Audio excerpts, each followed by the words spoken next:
नमाज से नहीं केवल मिलने वाला, जन्नत का रास्ता दुनियावी जिंदगी के अच्छे कर्मों से भी मिलेगा। नमाज भी हो और दुनियावी जिंदगी में अच्छे कर्म भी हो, ये मैं नहीं कह रहा, ये कुरान में अल्लाह का आदेश कह रहा है। कुरान के सूरा 2 आयत नंबर 112 में है, जिस किसी ने अपने आप को अल्लाह के सुपुर्द कर दिया और उसका काम भी अच्छा से अच्छा हो तो उसका बदला उसके परवरदिगार के पास है। ऐसे लोगों को अंतिम दिन यानी क़यामत के दिन न तो किसी तरीके का डर होगा और न किसी तरीके का दुख होगा। हजरत मोहम्मद सल्लल्लाहु अलैहि वसल्लम से एक सज्जन ने पूछा कि ए अल्लाह के रसूल, इस्लाम में कौन बात सबसे अच्छी है? अब सुनिए कि अल्लाह के रसूल ने क्या कहा। भूखे को खाना देना और जान पहचान और गैर जान पहचान दोनों को सलाम करना, यह इस्लाम की सबसे अच्छी बात है। अब इससे बड़ी भलाई, इससे बड़ी अच्छाई और क्या हो सकती है? अब यहां पर कुछ लोगों के दिमाग में यह चल रहा होगा कि इस्लाम में इतनी अच्छाई है तो स्वामी जी जिहाद क्या है? जिहाद के बारे में हम ज्यादा नहीं बताएंगे क्योंकि समय कम है। हम केवल उसकी परिभाषा बताएंगे जिससे कि कुछ लोग समझ लें, जिनके दिमाग में चीज चल रही हो।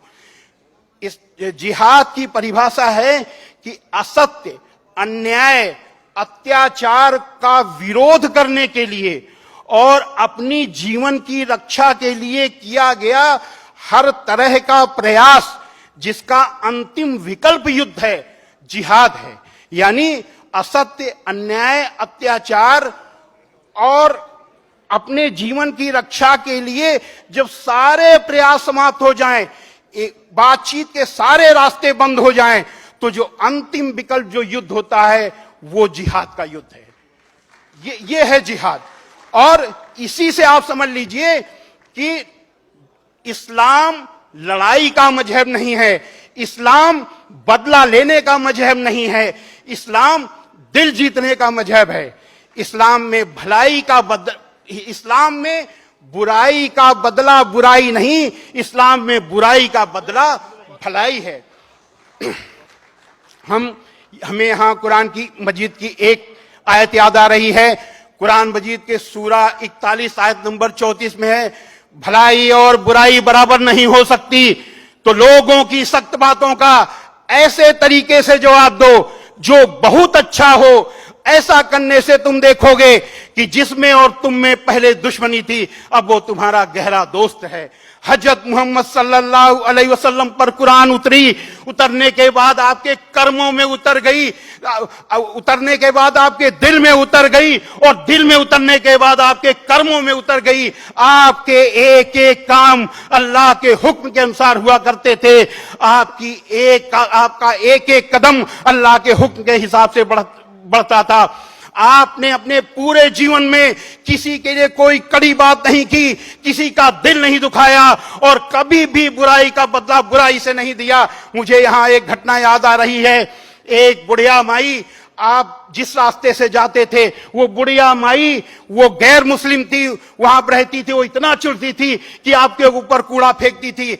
एक बार लगातार 3 दिन कूड़ा नहीं फेंका।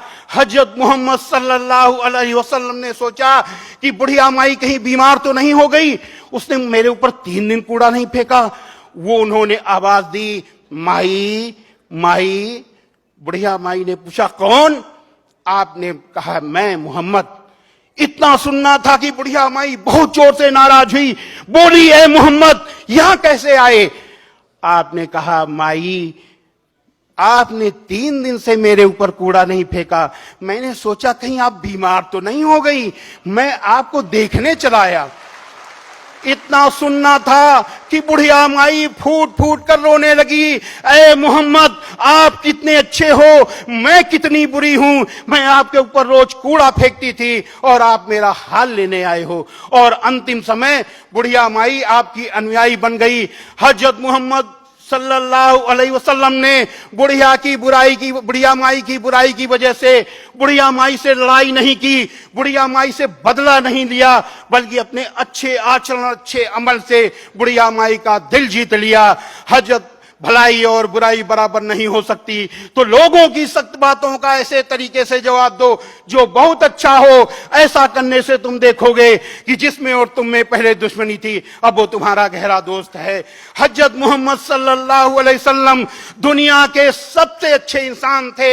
ऐसा ही इंसान न कभी पैदा हुआ है और न कभी पैदा होगा, न भूतो न भविष्यति। ये है इस्लाम।